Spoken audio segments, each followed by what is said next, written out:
Cheguei! E aí, gente? Espero vocês entrarem. Aê! Sejam bem-vindos. Já vou colocar aqui o tema de hoje. Para quem tá chegando, hoje nós teremos a correção do nosso Simulive. Primeiro Simulive aqui, vou colocar correção. Mas deveria estar do lado de lá. Tem gente que machuca os outros. Vou colocar aqui.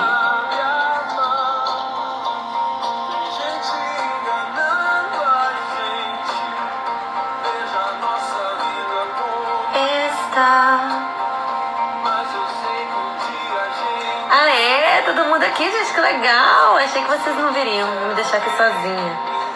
Simular inquérito policial publicar.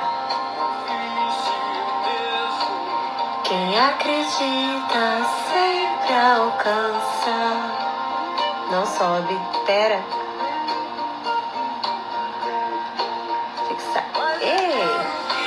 Pronto, tema fixado, gente, aí. Teremos já o início da correção do nosso Simulive. Pra quem tá perdido, chegou agora, não sabe do que se trata, gente, lá no nosso site Resumapas, né?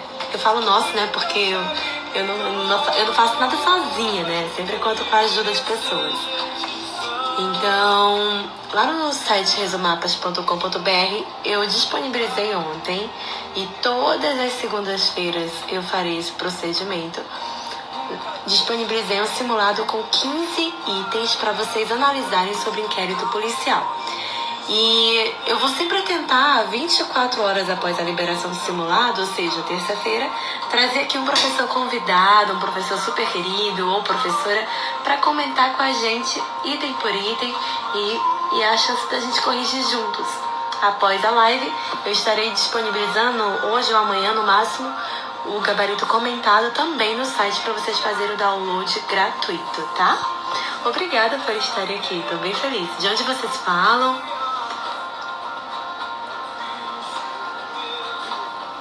Isso aí, muito bom. Eu amo essa música.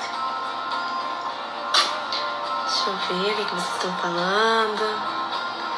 No site Neucimar, www.resumapas.com.br. Na descrição aqui do meu perfil você já consegue encontrar. Tá? Eu avisei nos stories, então pra quem tá chegando agora, não deixe de acompanhar, tá bom? Nós iremos iniciar em 3 minutinhos. A gente vai iniciar tomando café essa hora, gente, olha só. Imagina que horas que a pessoa vai dormir, né? Tardão. Goiânia, Russa e Ceará. Um beijo pro Ceará, minha terra natal. Que maravilha.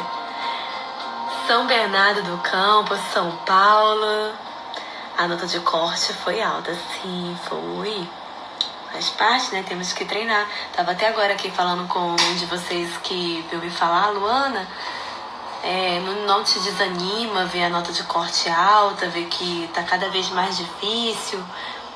E o que eu acho é que assim, né, gente, a gente vem passando por uma mudança radical aí no mercado de trabalho e na realidade do Brasil e principalmente na nossa área jurídica, né? Desde 2008, foi o ano que eu entrei na faculdade, desde 2008 nós temos aí um aumento significativo de universidades oferecendo curso de Direito e, consequentemente, de pessoas cursando Direito. E aí essa galera toda se forma e essa galera toda vai pro mercado e não encontra. Não existe muito mercado para advogado. Então, o que acontece é que quem não vai para a advocacia, se não desiste do direito, vai para o concurso público. Então, o que a gente vive hoje é um efeito cascata disso. Então, se você tem mais gente estudando, você tem mais gente disputando, então você tem mais gente dando sangue. Então, o pessoal, às vezes as pessoas acham, mas a galera, o pessoal é gênio, é isso. Eu não acredito muito nisso. É claro que existem os caras que são crânios mesmo, as meninas também que são muito boas, mas eu acredito que a maioria, eu conheço alguns, a maioria é muito esforçada, muito dedicada, a galera tem mais de 40 mil questões resolvidas no que concurso, e é daí pra cima. Então, Luana, o que eu faço? Treine que nem eles, treine muitas questões, por isso que eu tô aqui hoje com esse simulado. Já são 15 itens para vocês treinarem, para eu treinar também. E a minha aposta, né, independente de qualquer coisa, qualquer cursinho, a minha aposta principal são nas questões, porque através da resolução em massa e exaustiva das questões você vai conseguir obter sim um melhor resultado e o resto acontece, tá bom? E tem a galera da cachaça. Esse pessoal é mais animado. Vamos lá? Olha só, pontualidade de pessoas, sempre. Olha, temos aqui gente de Cabo Frio, Duartina, São Paulo, Sergipe, Carazinho, Rio Grande do Sul. Que bom, gente. Brasil em peso aqui. Muito feliz, muito feliz. Professor Márcio, seu extravagante. Esse aí, gente, ele já passou. Ele vem aqui mesmo só pra ostentar. Já tá na Polícia Federal, é um exemplo a ser seguido, pula de paraquedas, vai pra fronteira. O cara é corajoso, viu? Parabéns, parabéns por mais policiais como o nosso querido professor Márcio. Temos aqui, ó, o Damião do estado do Pará, Minas, Goiás. Sou de Natal. Oi, Glauco.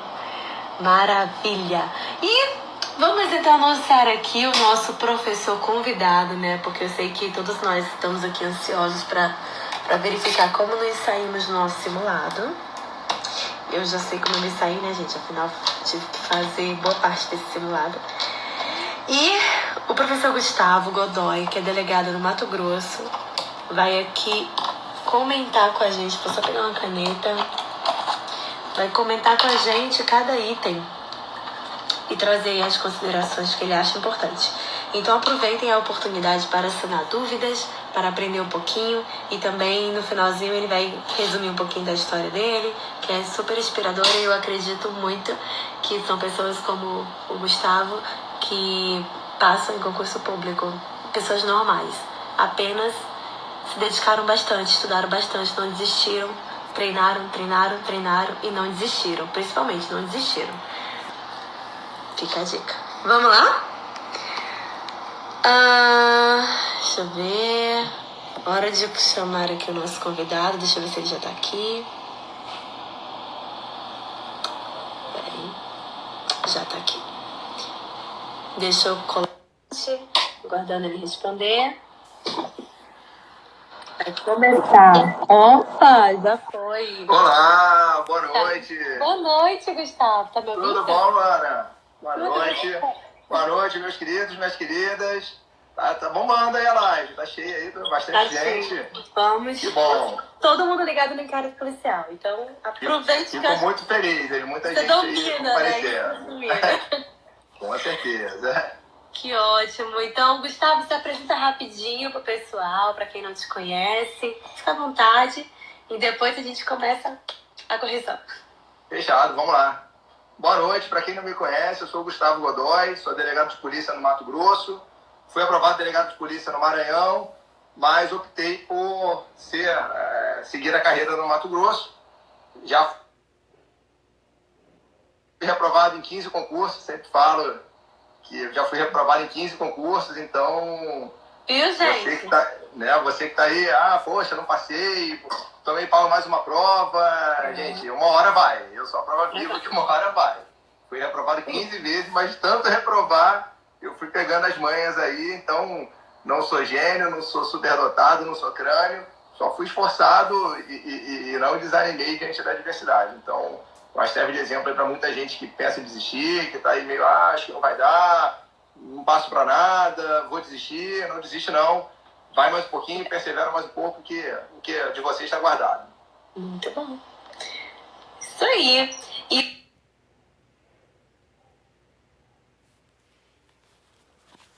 o professor Gustavo, né, o delegado Gustavo, vai comentar com a gente cada item.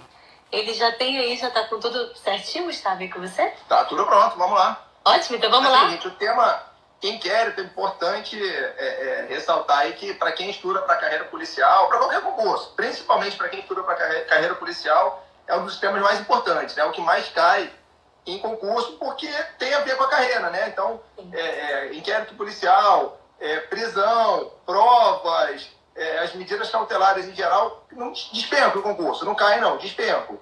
Outros temas, por exemplo, recurso, que é um pouco mais difícil cair. Mas, assim, inquérito, certeza que numa prova de delegado de polícia, de investigador, de escrivão, de agente, vai cair pelo menos 3, 4 questões sobre isso. Então, é um tema que não dá para negligenciar.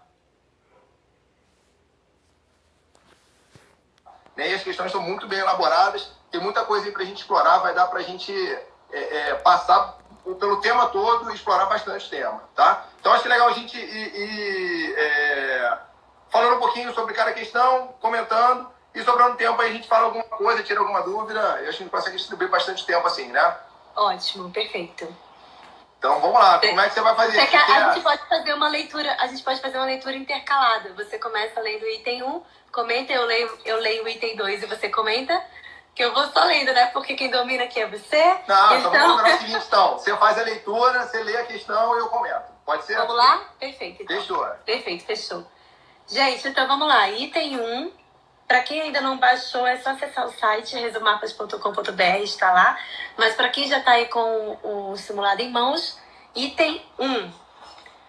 Tá assim. Considere as assertativas abaixo e assinale com C para certo e E para errado. 1.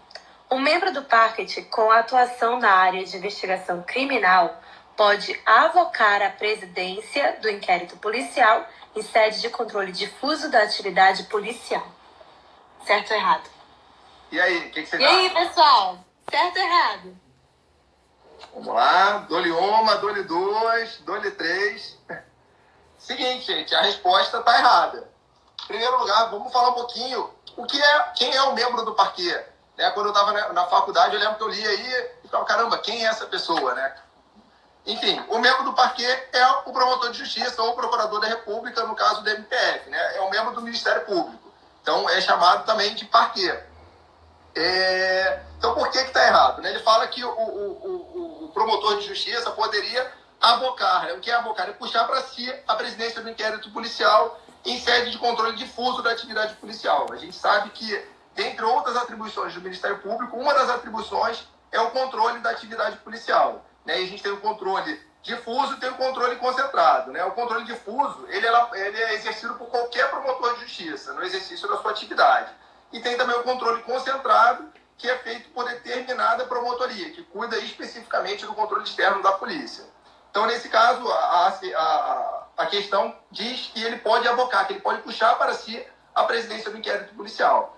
Por que está errado? Em primeiro lugar, o artigo 4º do Código de Processo Penal, ele fala de autoridade policial. Quando ele fala sobre inquérito policial, lá no título 2 do Código de Processo Penal, no artigo 4º fala o seguinte: a polícia judiciária será exercida pelas autoridades policiais no território de suas respectivas circunscrições e terá por fim a apuração das infrações penais e sua autoria. Então, em primeiro lugar, já fala que o inquérito policial é de atribuição do delegado de polícia, que é a autoridade policial.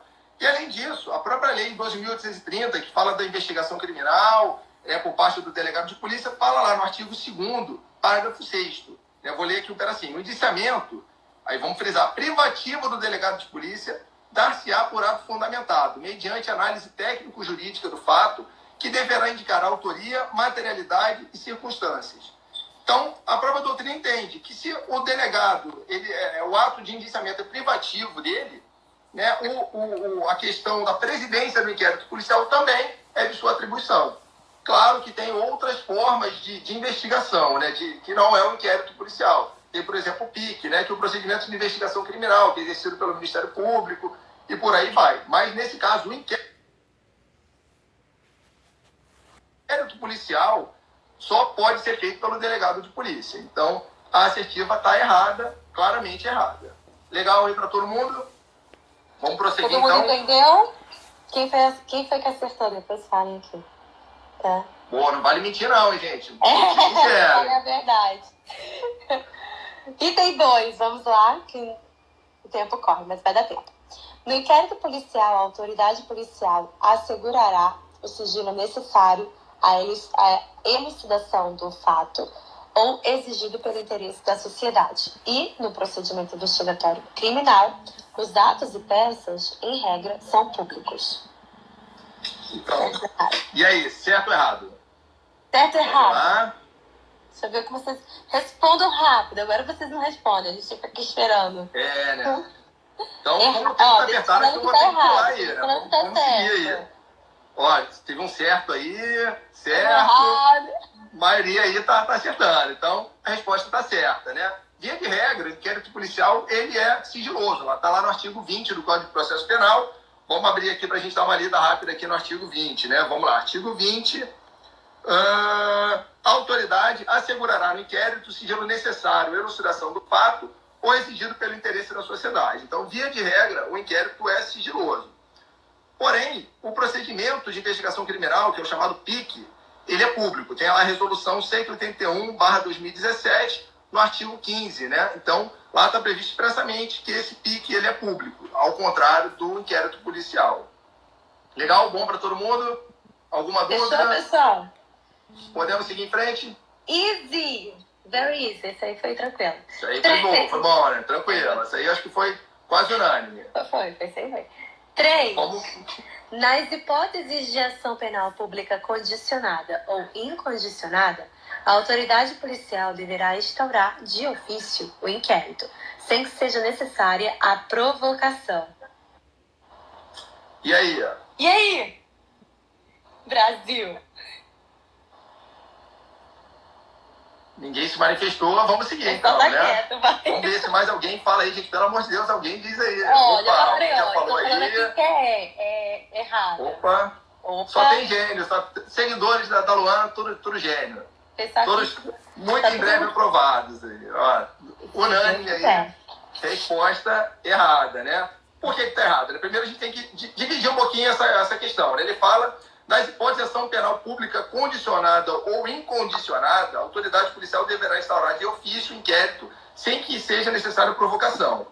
No caso, na ação penal pública incondicionada, o delegado de polícia ele pode instaurar o inquérito de ofício, né, através de uma portaria. A modalidade de instauração do inquérito na ação penal pública incondicionada é através de uma portaria.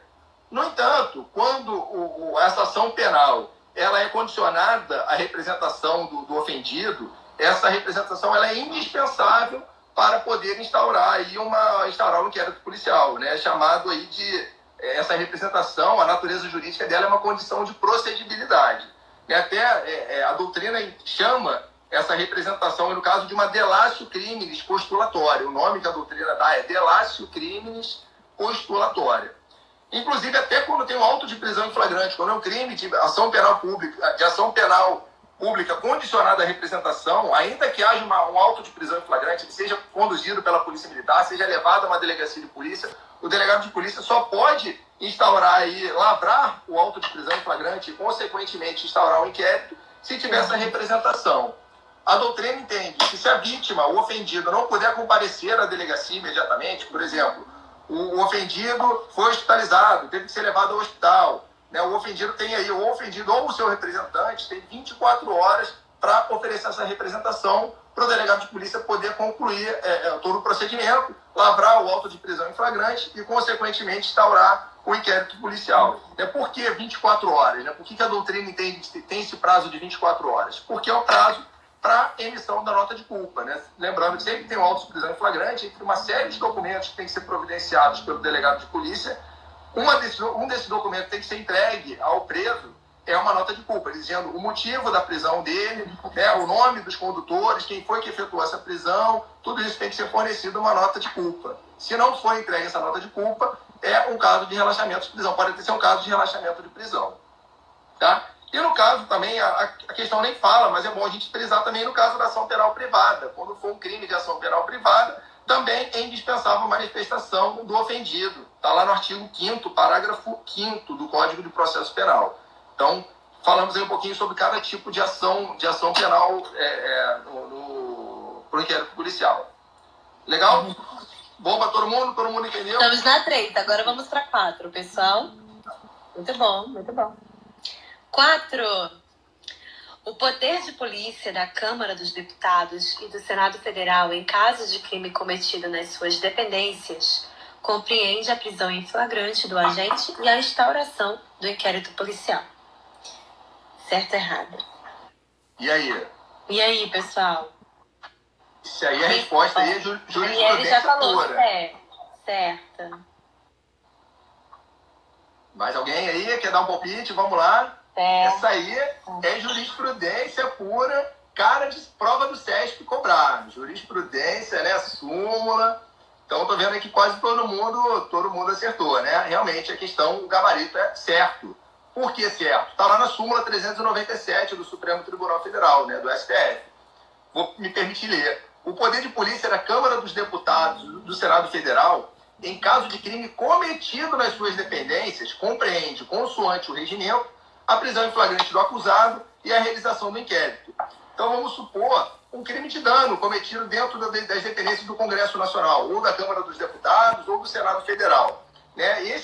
A prisão em flagrante, o inquérito vai ser conduzido pela Polícia Legislativa. Né? A gente sabe que está lá na Constituição, dentre atribuições, tanto da Câmara dos Deputados como do Senado Federal, é organizar a sua polícia, que é a Polícia Legislativa. Então, nesse caso, ocorrendo um crime nas dependências do Congresso, seja na Câmara, seja do Senado, o auto de prisão em flagrante e o correspondente inquérito policial serão feitos pela Polícia Legislativa. Então, o gabarito é certo.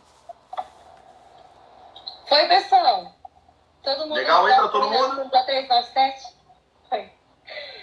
Item número 5. Estou tentando começar por quem vai passar. O inquérito policial, por ser peça informativa, é dispensável para a propositura da ação penal, mas sempre acompanhará a inicial acusatória quando servir de base para a denúncia ou a queixa. Certo ou errado, jovens? E aí? Valeu. Essa aí já também é letra de lei pura. Essa aí, se lê o Código de Processo Penal, sabe responder. Vai saber, gente. Letra da lei. Olha aí, direito com... Opa. O pessoal está começando aí a... Certo. Tô te falando, Luana só tem seguidor gênio. Então, gente, o gabarito é certo. Né? Por quê? Vamos falar um pouquinho por que o gabarito é certo. Né? O inquérito policial, realmente, ele é uma peça informativa. Né? Qual é o objetivo do inquérito policial? É comprovar a autoria, materialidade e servir de informação para que o Ministério Público possa oferecer a denúncia, ou, se for o caso, requerer o arquivamento ou solicitar novas diligências para a autoridade policial. Então, até aí está certo. O inquérito policial, por ser peça informativa, é dispensável para a propositura da ação penal. Realmente, é dispensável. Se o promotor tiver lá todos os elementos de informação referentes à autoria e materialidade, nada obsta que ele vá oferecer a denúncia. Não tem problema nenhum que ele ofereça a denúncia sem inquérito policial. No entanto, de acordo lá com o artigo 12 do Código de Processo Penal, sempre que tiver o inquérito policial for base para a propositura da ação penal, ele deve acompanhar a inicial acusatória. Então está lá no artigo 12 do Código de Processo Penal. O inquérito policial acompanhará a denúncia ou queixa, sempre que servir de base a uma ou outra. Eu falei que o objetivo do inquérito policial é fornecer informações para o promotor de justiça, para o Ministério Público, mas também pode ser para a parte, né, para o querelante, no caso de uma queixa-crime, da ação penal privada. Então, nesse caso, quando o inquérito policial for fundamental, for base para a queixa-crime, também é necessário que ele seja juntado, uma cópia seja juntada aí vai acompanhar a inicial acusatória, tanto na ação penal pública quanto na ação penal privada. Então, o gabarito é certo. Legal aí para todo mundo? Legal. Parabéns para quem acertou. Muito bom, pessoal. Vamos lá. Só respondendo aqui o Rubão Guitar. Tem sim no site que está aqui no meu perfil. Depois você pode fazer o download tranquilo. Item número 6. O arquivamento por atipicidade faz coisa julgada formal, motivo pelo qual permite a reabertura da investigação caso surjam novas evidências da tipicidade delitiva. Certo ou errado? Esse tema é Isso aí é meio cabuloso. Isso aí tem muito detalhe aí pra gente falar. Aham. O pessoal tá Como respondendo. sempre, os seguidores aí da Luana, sempre acertando. Esse pessoal tá Então, ajudando muito, ama. Gente, o gabarito, a resposta é errado. É porque o arquivamento por atipicidade faz coisa julgada material. Então não é possível que seja desarquivado depois do arquivamento, né? Tá lá, tem aí uma série de decisões do Superior Tribunal de Justiça que falam que o arquivamento por atipicidade faz coisa julgada material. Então essa é a posição dos tribunais superiores. Se concluiu pela atipicidade, não, olha, isso aí era um fato atípico. Arquivou o inquérito, acabou. Mesmo que depois vai se discutir, já era. Passou, vida que segue, então não tem como desarquivar. No entanto, tem outras possibilidades, né? Quando o inquérito é arquivado por ausência de pressuposto processual, ou por condição da ação, ou por falta de justa causa, ele faz uma coisa julgada formal. Então, nada impede, nada obsta que depois seja desarquivado, né? Então, nesse caso, ausência de pressuposto processual, condição da ação ou falta de justa causa, pode desarquivar posteriormente. E no caso da excludente de culpabilidade, já isso é unânime que faz coisa julgada material. Se está lá comprovada a excludente da culpabilidade, por exemplo, uma coação moral irresistível, né, uma inimputabilidade, se for o caso, vai fazer coisa julgada material. Na excludente de punibilidade, também faz coisa julgada material de acordo com os tribunais superiores. A única exceção, quando não vai fazer coisa julgada material, ou seja, se permite que desarquive o inquérito posteriormente, é no caso da certidão de óbito falsa. Então, quando a gente sabe muito bem que a morte do agente é uma causa da extinção da punibilidade, está lá no Código Penal. Então, vamos supor que a defesa apresente lá uma certidão de óbito. Olha, está aqui, o réu morreu. Então, está aqui, vamos arquivar, e o delegado relata o inquérito, encaminha para a justiça disponibiliza para o Ministério Público, e o promotor vai lá e pede o arquivamento, considerando a morte do agente, a morte do indiciado, vou requerer o arquivamento do inquérito. Aí o juiz dá o ok lá, concorda, arquivou o inquérito. Posteriormente se descobre que ele não morreu, foi uma certidão de óbito falsa. Então é possível, nesse caso, o desarquivamento do inquérito. No caso da excludente de licitude, é aí que mora o perigo, né? Porque, no caso da excludente de licitude, os tribunais superiores não se entendem, cada um pensa uma coisa.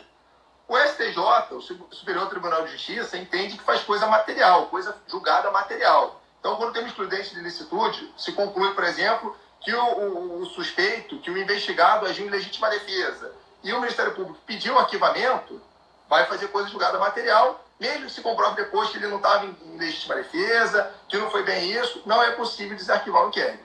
No entanto, para o Supremo Tribunal Federal, para o STF, ele entende que faz coisa julgada formal, possibilitando o desarquivamento, se for o caso. Então, para o Supremo Tribunal Federal, se for um caso de legítima defesa ou estado de necessidade, e se concluiu lá na frente que não era bem isso, não foi o caso do excludente de licitude, é possível sim desarquivar o inquérito. Então, nesse caso aí, como ele fala de arquivamento por atipicidade, faz coisa julgada material, então o gabarito é errado, resposta errada.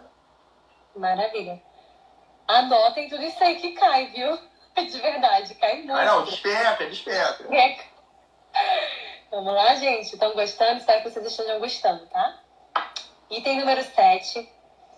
A jurisprudência dos tribunais superiores admite o arquivamento implícito quando o promotor de justiça deixa de denunciar réu indiciado em inquérito policial. E aí? Arquivamento implícito. Vocês conhecem, sabem do que se trata? Certo ou errado? E aí? Já falando que tá errado. Matheus só tem gênio, né? Seguidores aí. Nem precisam mais de mim. Todo mundo tá sabendo bastante já. Seguinte, gente. Resposta errada, né? Antes de começar a falar, vamos falar primeiro o que é o arquivamento implícito, né? O arquivamento implícito é uma criação doutrinária do promotor de justiça do Rio de Janeiro, acho que é procurador de justiça, o Afrânio Silva Jardim. Ele criou essa teoria, né, para explicar o caso quando o promotor de justiça, ou o procurador da República, dependendo do caso, quando ele deixa de citar ou um fato criminoso ou um agente na hora da denúncia. Então, por exemplo, se apurou aí no inquérito que houve um crime de lesão corporal e depois um furto. No mesmo contexto, foram no mesmo contexto, mas foram separados. Teve uma lesão corporal primeiro, depois, posteriormente, um furto. E na hora de efetuar, de oferecer a denúncia, o promotor de justiça só oferece a denúncia em relação ao furto, por exemplo, e deixa de mencionar a lesão corporal. Nesse caso, o Afrânio Silva Jardim entende que, com relação ao crime que não foi mencionado na denúncia, houve um arquivamento implícito. Nesse caso, seria um arquivamento implícito objetivo, que diz respeito a fatos. Situação diferente é quando tem um arquivamento implícito subjetivo, que é, como o próprio nome diz, subjetivo sujeito, que tem relação com pessoas. Então, um caso que, em concurso de agentes, por exemplo, Caio Tício, né? Sempre Caio Tício aí fazendo besteira por aí, né? Sempre, né? Caio Tício praticaram um determinado crime, se apurou, o inquérito lá apurou, teve um relatório, tudo bonitinho, dizendo que o Caio Tício participaram. E na hora de oferecer a denúncia, o Ministério Público só oferece a denúncia em face de Caio, e não menciona nada em relação a Tício. Para o Afrânio Silva Jardim, houve um arquivamento implícito subjetivo, que diz respeito a pessoas. Só que, apesar de bonita, na teoria, não é uma posição majoritária, né? Não é reconhecida pelo direito brasileiro, porque nas ações penais públicas vigora o princípio da indisponibilidade. Então, o Ministério Público tem o dever de promover a ação penal pública incondicionada, mas ele não pertence a ele. Desistir, deixar de oferecer, é obrigação dele. Então, não há arquivamento. Se, por acaso, ele deixar de mencionar um fato criminoso ou uma pessoa, ele pode ou aditar a denúncia ou oferecer uma nova denúncia em face só da outra pessoa, não tem problema nenhum. Então, não é um caso de arquivamento, tá? Então, por isso, o gabarito aí da resposta, o gabarito é errado. Muito bom. Uau. Gente, item número 8. Vamos lá. Em razão de o Poder Judiciário não poder ordenar o Ministério Público a acusar, o processo penal brasileiro não admite recurso contra a decisão que determina o arquivamento do inquérito. E aí? E aí? Certo ou errado, gente? E aí? Tô vendo aí todo mundo, o pessoal bate palma, um fala time, cadê a resposta? Vamos lá. E aí, pessoal? Opa, Lohana aí já deu aí uma... O André. Então, isso aí... Esse eu deixei em branco. Boa, CESP, na dúvida, deixa em branco. Depende. Quando uma errada, anula uma... Certo, tem que deixar em branco. Quando uma errada, anula 0,25, vale a pena arriscar, certo? Estratégia de prova.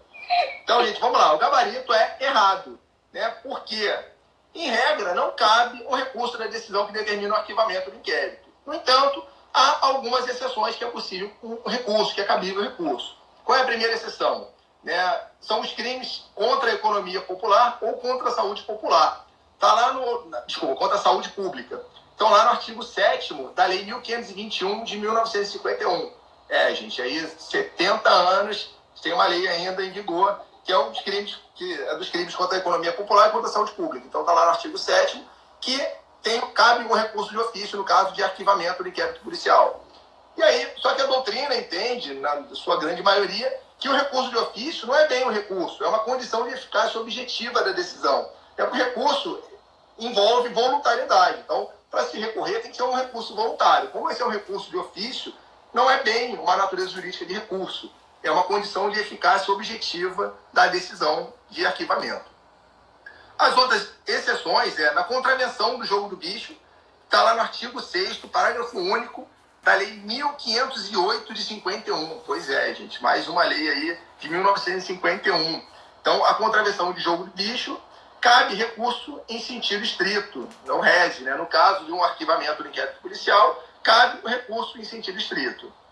E na contravenção de corrida de cavalo fora do hipódromo. Pois é, gente, existe uma contravenção penal de corrida de cavalo fora do hipódromo. Então, se você quiser organizar uma corrida de cavalo aí na sua rua, fazer apostas, juntar os amigos, fazer apostas, você está praticando uma contravenção penal de corrida de cavalo fora do hipódromo. Está lá no artigo 6º, parágrafo único, da Lei 1508 de 1951. Também cabe o recurso em sentido estrito, o rese. Só que, tanto na contravenção de jogo do bicho, quanto na corrida de cavalo, está um pouco esvaziado. Por quê? Porque é uma infração de menor potencial ofensivo. Então, segue o rito da Lei 9.099, dos juizados especiais criminais. Então, dificilmente vai acontecer aí um recurso no caso de um arquivamento do inquérito policial.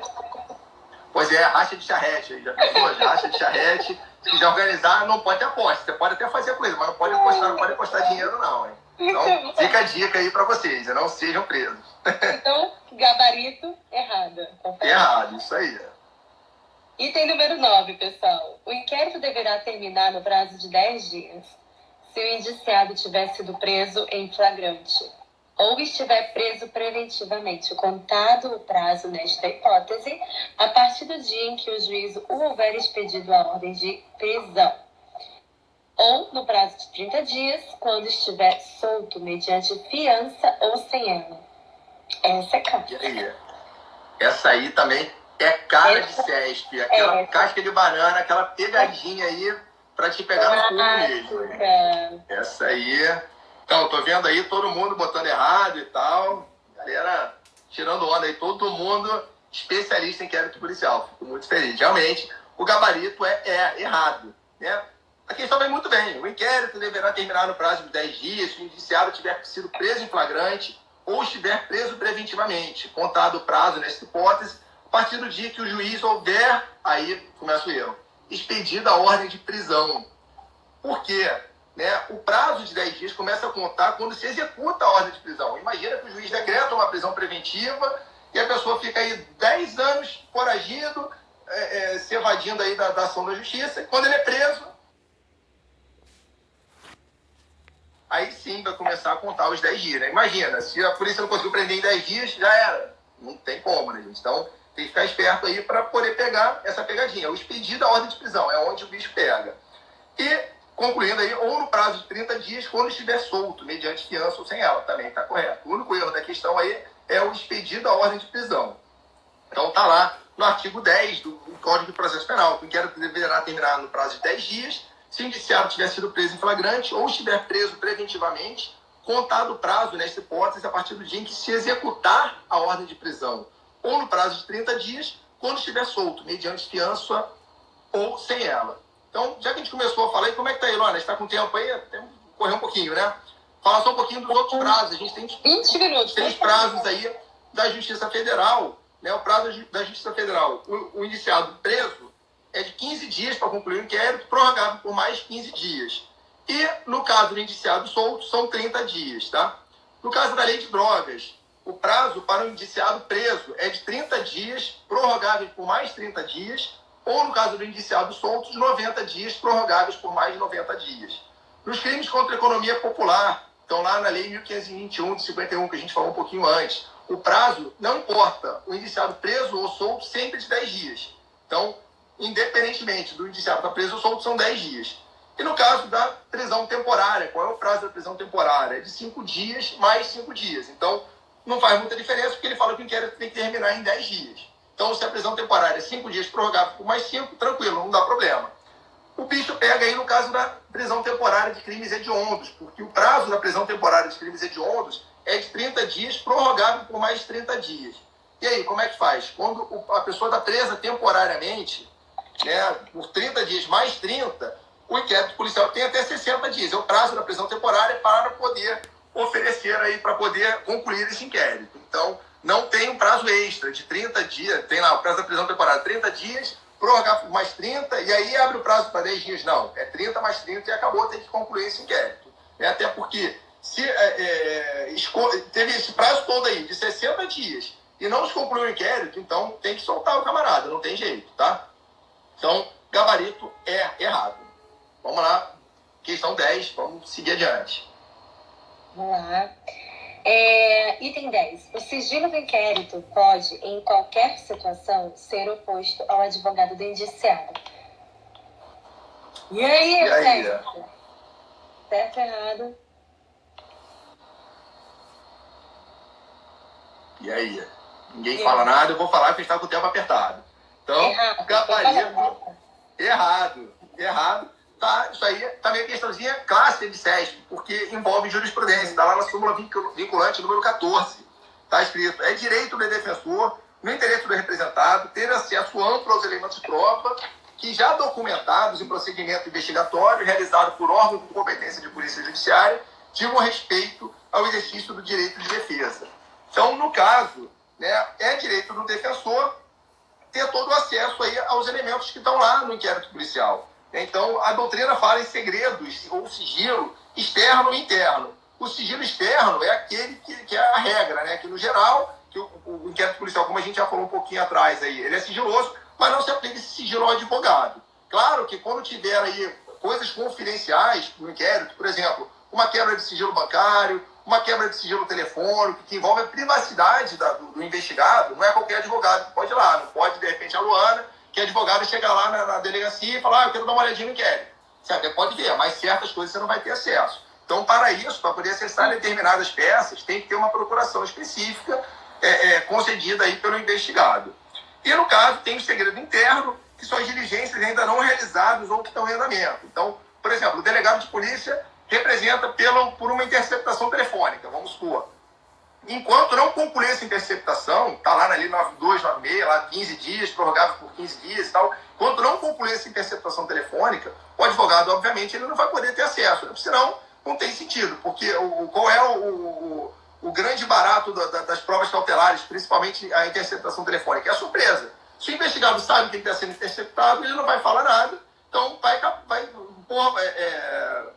estragar toda essa produção da prova, dos elementos informativos. Então, quando a diligência ainda não foi realizada ou estiver em andamento, o defensor não tem acesso. Uma questão importante que é legal da gente falar diz respeito aí à Lei 12.850, de 2013, que é das organizações criminosas. Lá, no artigo 23, está dizendo que se for decretado sigilo pelo juiz, né, o acesso do advogado aos autos do inquérito somente com autorização judicial. Então, pode acontecer um inquérito que vier sobre a organização criminosa, o juiz determinar o sigilo desse inquérito. Então, ninguém pode acessar, nem mesmo o advogado. Se for o caso, se o advogado tiver que acessar, ele vai pedir uma autorização judicial. Ele vai ter que lá pedir uma autorização do juiz para poder acessar. Tá? Então, está lá no artigo 23, caput, da Lei 12.850 de 2013. Tá? Então, é bom aí, só fazer esse parênteses que pode cair na tua prova. Uma exceção, perguntar. Nesse caso aí, é uma exceção essa súmula. Tá bom? Vamos prosseguir aí, questão 11. 11. A Lei dos Juizados Especiais Criminais, o cumprimento do acordo quanto à reparação dos danos importará em renúncia ao direito de representação. E aí? Ninguém fala nada, vamos lá que o tempo está apertado. Então, o gabarito é errado. Que também muito bem. O problema todo é que ele fala o cumprimento, né? O cumprimento do acordo que importa a renúncia ao direito de representação. Não é o cumprimento do acordo. É a homologação do acordo que vai importar na renúncia ao direito de representação. E não o cumprimento. Sempre homologação. Está lá no artigo 74, parágrafo único da Lei 9.099 de 95, que é que fala sobre os juizados especiais criminais, juizados especiais civis e criminais, né? E o rito todo aí, sumaríssimo do processo criminal. Então, isso aí, letra de lei, né? Até agora, basicamente, aí, quase tudo que a gente falou, ou foi letra de lei, ou jurisprudência, né? Eu sempre bato nessa tecla. É fundamental para poder ir bem numa prova de primeira fase, numa prova objetiva, leitura de letra de lei e informativa. É isso que vai cair na tua prova. Tá bom, gente? Então, resposta gabarito errado. Vamos lá pular para a questão 12.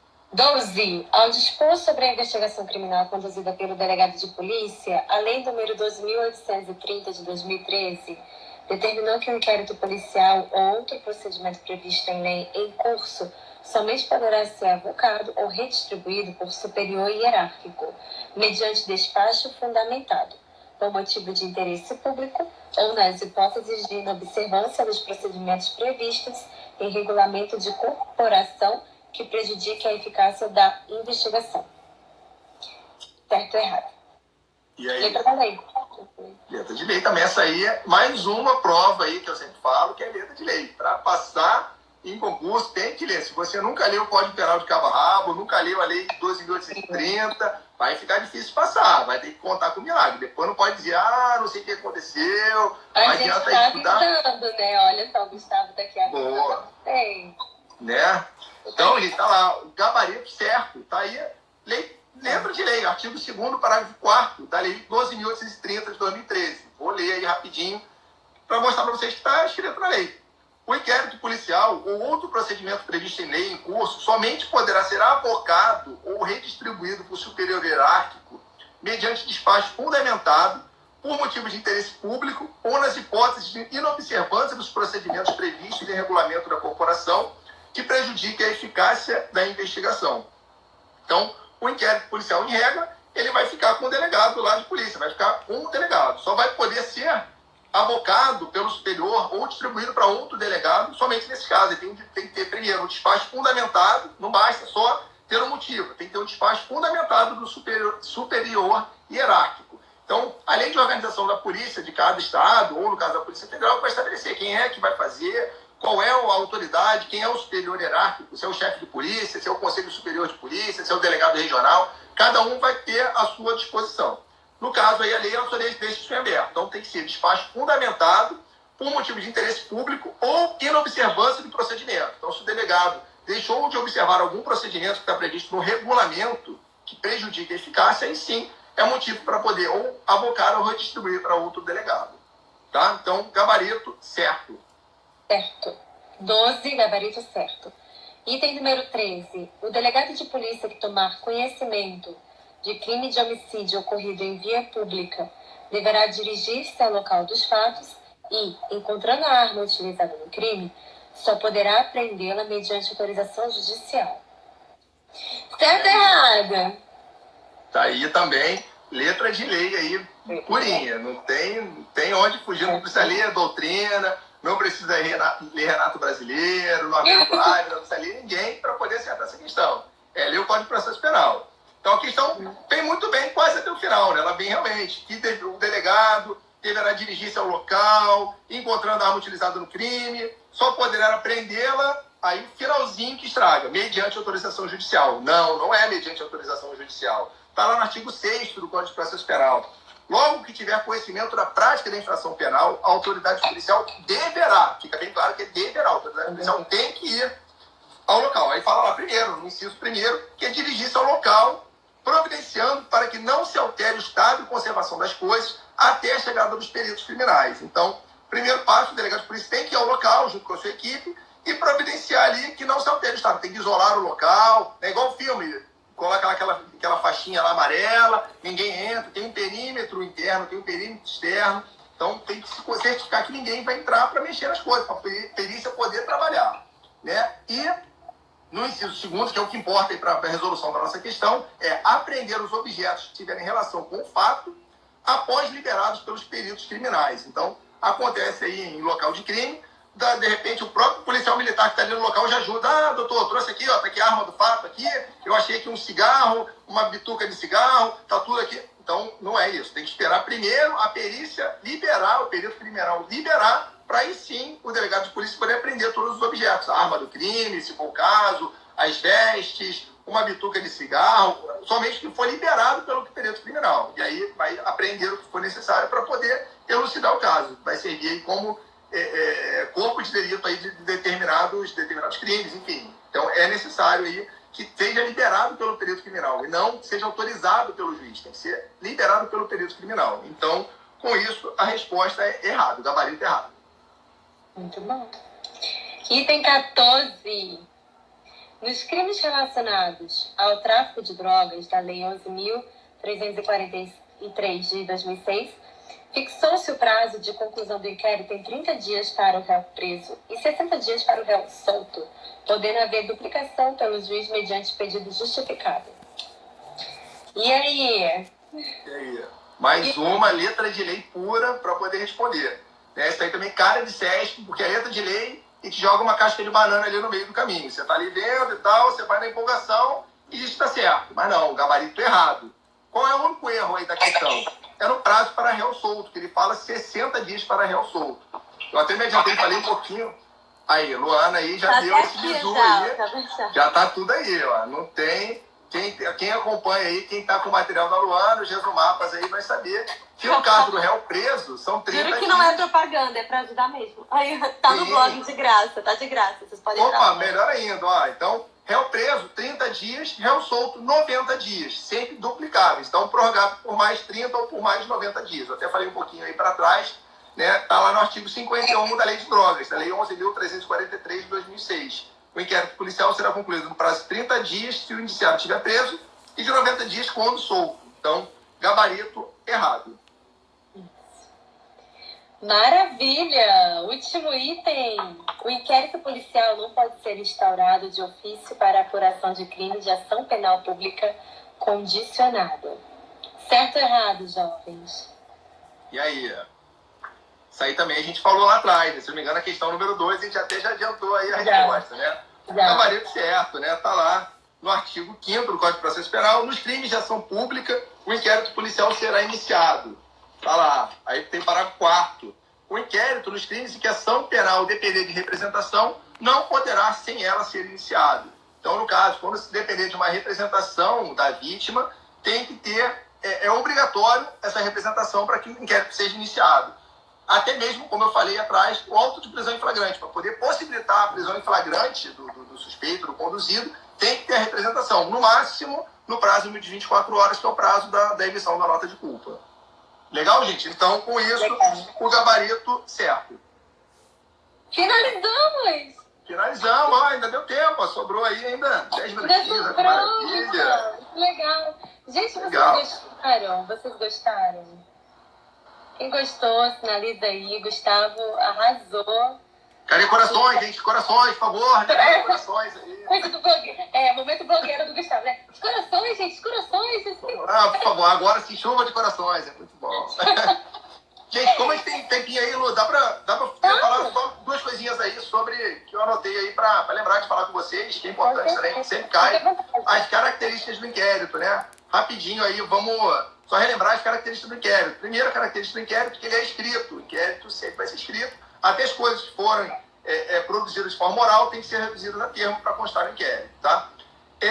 O inquérito ele é dispensável, como eu disse aí para trás, ele é dispensável.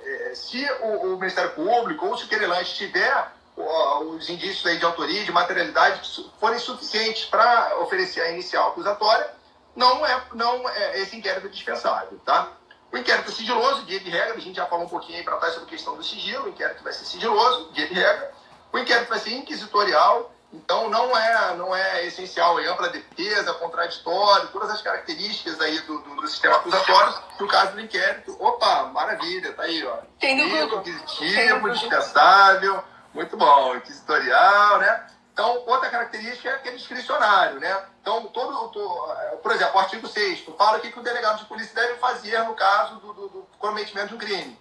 Mas está lá um rol que é exemplificativo, ele pode fazer outras coisas, né? Ele não está preso ao texto, ele pode fazer determinadas outras medidas, outros ritos que não estejam necessariamente previstos no Código de Processo Penal, tá? No caso, o inquérito ele é oficial, por quê? Porque é conduzido pelo delegado de polícia, que ele está ali representando a lei, está representando o Estado. Então, ele é oficial, ele é oficioso, porque não depende de provocação. Então, o delegado de polícia ele pode atuar independentemente de ser provocado. Claro que nos casos em que tiver ação penal pública condicionada à representação, ação penal privada, ele tem que ser autorizado.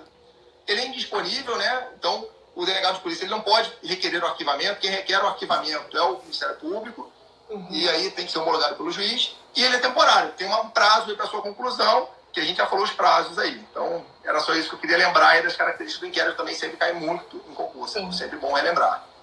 E aí temos aí, acho que ainda alguns minutinhos aí, não fica à vontade aí. Casa é sua, fica à vontade, tá? Finge que a casa é sua. Já falou? Eu entendi que eram 2 coisas que você queria falar. Enfim, se tiver tempo, eu queria falar um pouquinho, eu falei de arquivamento implícito, eu queria falar um pouquinho de arquivamento indireto. Né? Quem me segue aí no meu perfil, outro dia eu falei um pouquinho aí da diferença de arquivamento implícito para arquivamento indireto. Oi? Sigam ele, pessoal. Boa, por favor, me sigam aí. DPC Gustavo Godoy, não esqueçam. Isso. Então, como é que é o arquivamento indireto? Né? Quando o juiz, quando tem um não oferecimento da denúncia por incompetência do juízo, ele recebe isso como arquivamento e remete ao Procurador-Geral de Justiça, invocando aí o artigo 28 do Código de Processo Penal. Ficou um pouco confuso, vou tentar explicar para vocês. Então, vamos supor que tem um inquérito, o inquérito é relatado, é mandado lá para a Justiça, o Ministério Público tem acesso ao inquérito e entende que aquele juiz é incompetente, seja por motivo territorial, por motivo de matéria, ele entende, por exemplo, que aquilo ali é um crime de competência da Justiça Federal. Então, por isso ele não vai oferecer denúncia. Ele falou, juiz, eu não vou oferecer a denúncia porque esse juiz aí não é competente. Isso é de competência da Justiça Federal. E aí o juiz discorda. Não, eu sou competente. A competência é da Justiça Estadual, sim. Só que o juiz não pode obrigar o promotor a oferecer denúncia. O que ele faz? Ele entende que essa manifestação aí da incompetência é um arquivamento indireto. E aí, com isso, ele remete os autos ao Procurador-Geral de Justiça, invocando o artigo 28 do Código de Processo Penal. Então, o Procurador-Geral de Justiça que vai entender se realmente é o caso de remeter para a Justiça Federal, se é o caso de obrigar o promotor de justiça a oferecer a denúncia, enfim. Então, no caso, é uma forma de arquivamento, como se fosse um arquivamento. Por isso que é indireto, né? Não é bem um arquivamento, mas é um arquivamento indireto. Tá bom, gente? Era isso aí que eu queria lembrar, que cai em concurso também. Às vezes o SESC sempre cobra, assim, para diferenciar arquivamento indireto de implícito, ele dá a definição de implícito e diz que é indireto ou vice-versa. É importante ficar ligado aí para não confundir indireto e implícito. Que maravilha. Pessoal, nossa, eu adorei. Eu achei que não ia dar tempo, fiquei um pouco com medo, mas deu tempo, foi uma experiência maravilhosa. Terça-feira que vem estaremos aqui com a doutora Luciana, que é delegada em São Paulo, e o tema escolhido por ela foi prisões. A gente vai estar trabalhando esse tema na próxima terça. Gustavo, você está dando aula em algum lugar? Vamos lá, estou no estudo destacado. Quem não segue aí, estudo destacado, prova, né, curso preparatório para a primeira fase do OAB. Tá bem bacana a proposta do estudo destacado. Professora Luana também dá aula lá, né? Gente. Minha colega de trabalho. Então, gente, quem não segue também, dá uma olhadinha lá, @estudo destacado, muito bacana, tem muito material gratuito disponível, tem vídeo de dica. Então, quem não está seguindo, dá uma olhadinha lá. Até quem não está fazendo a prova do OAB, está fazendo concurso, a gente sabe que a prova do OAB está cada dia mais difícil, né? Está se equiparando mais ao concurso público mesmo. Então, até quem não está fazendo a prova do OAB, segue lá, acompanha, fica atento lá. Maravilha. Então, pronto, gente. Gustavo, muito obrigada. Eu vou te chamar outras vezes, né? Você tem um fã-clube aí enorme. Então, isso agrega bastante aqui no meu camarote. Então, eu queria te agradecer, porque eu sei que você tá cansado, tá em treinamento aí intensivo. Enfim, gente, muito obrigada. Depois vocês vão lá no perfil dele, vocês agradeçam, tá? Agradeçam pra ele poder voltar. Pode me chamar aí que eu venho sempre, hein? Posso mandar um beijo pro pessoal do Rio? Queria mandar um beijo pro pessoal do Rio, pessoal do Maranhão. Tem gente pra caramba pra mandar beijo. Todo mundo pede pra mandar beijo aí, abraço. Então, sinta-se todos beijados e abraçados. Então, estando aqui no Rio de Janeiro, só avisar que a gente se encontra, faz uma live ao vivo, assim, ó. Vou mostrar. Fechado, combinado. Próxima live tá ao vivo aí. Quando estiver no Rio, vamos marcar. Tá bom, gente. Muito obrigada. Gustavo, obrigada. Eu me despedi do pessoal aqui. E obrigada. Muito obrigada. Tá? Eu que agradeço o convite e a oportunidade, o espaço que se abre. Obrigado, tá? Obrigada. Um beijo grande. Outro pra você. Tchau, gente. Valeu. Tchau. Eu acho que eu errei aqui, mas acertei agora. Deixa eu voltar.